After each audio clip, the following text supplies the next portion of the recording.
आज मैं पीटीआई के लीडरशिप को भी ये बात बताना चाहता हूं कि मैंने एक मिसाल कायम की है कि मैंने अपने हल्के पीटीआई के वर्कर्स के लिए छोड़ दिए हैं। ना मेरा भाई, ना मेरा बेटा, ना मैं, हम इलेक्शन नहीं लड़ेंगे। पॉलिटिक्स मेरा खानदानी प्रोफेशन नहीं है, ना मेरा सोर्स ऑफ इनकम है। 9 साल इक्तिदार में रहने के बावजूद मैं सरकारी या निजी दौरे पर मुल्क से बाहर नहीं गया। अब सवाल ये पैदा होता है कि ये मेरे खिलाफ साजिशें कौन कर रहे हैं और क्यों? उन लोगों ने जिन्होंने पीटीआई के वर्कर के खून पसीने मेहनत पर अपने खानदान को प्रमोट किया है, पैसे बनाए हैं, मनी लॉन्ड्रिंग की है। यूरोप और लंदन में उनके 2-2 घर हैं और सबको पता है कि किसने कितने पैसे बनाए हैं। उनको मेरे से डर है।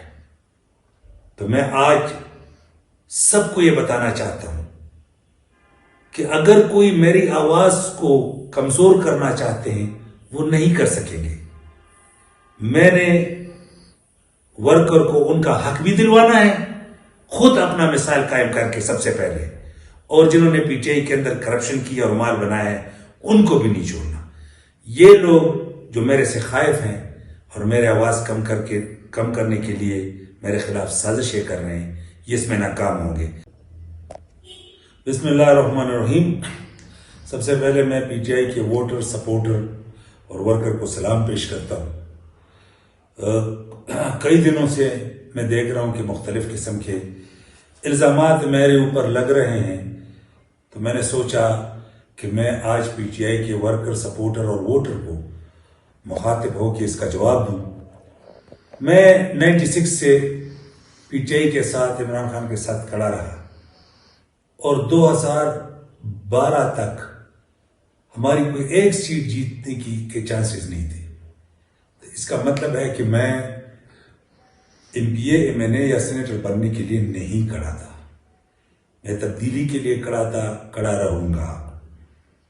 इसके दरमियान कई लोग हमारे से गुम हो गए, लेकिन मैं खड़ा रहा। आज मैं पीटीआई के लीडरशिप को भी ये बात बताना चाहता हूं कि मैंने एक मिसाल कायम की है कि मैंने अपने हल्के पीटीआई के वर्कर्स के लिए छोड़ दिए हैं। ना मेरा भाई, ना मेरा बेटा, ना मैं, हम इलेक्शन नहीं लड़ेंगे। पॉलिटिक्स मेरा खानदानी प्रोफेशन नहीं है, ना मेरा सोर्स ऑफ इनकम है। 9 साल इक्तिदार में रहने के बावजूद मैं सरकारी या निजी दौरे पर मुल्क से बाहर नहीं गया। मैंने किसी 5 स्टार होटल में रात नहीं गुजारी। मैं सिर्फ 2 उम्रों पे गया, एक खुद और एक खान साहब के साथ। मैं वाहिद गवर्नर साबित हुआ 75 साल में जिन्होंने सीक्रेट फंड भी वापस किए। तो अगर मैंने पैसे भी नहीं बनाने, मैंने इक्तिदार में भी नहीं आना, और अगर मेरे बच्चों ने, मेरे भाइयों ने, मेरे खानदान ने भी पॉलिटिक्स को अपना प्रोफेशन नहीं बनाना, तो फिर क्या वजह हो सकती है कि मैं पार्टी के साथ धोखा करूंगा?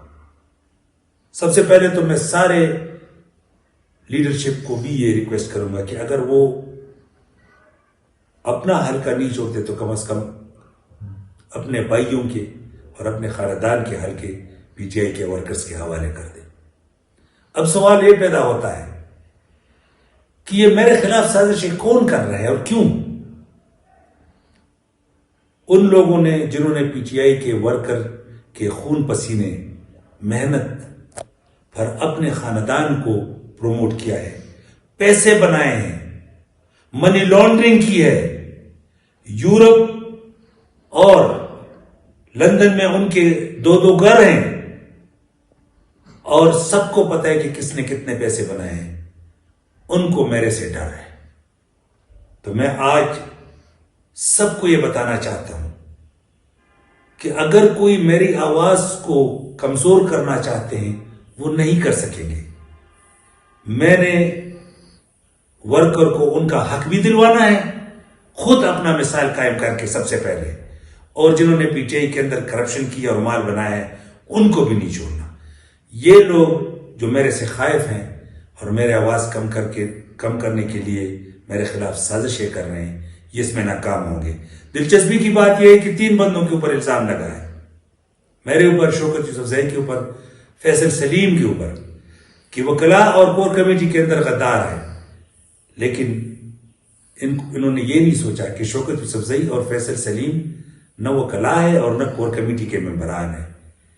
ये एक सोचा समझा मंसूबा है और इंशाअल्लाह ये नाकाम होगा और पीटीआई के वर्कर को उनका हक मिलेगा और सुरखरू होंगे। शुक्रिया, वस्सलाम।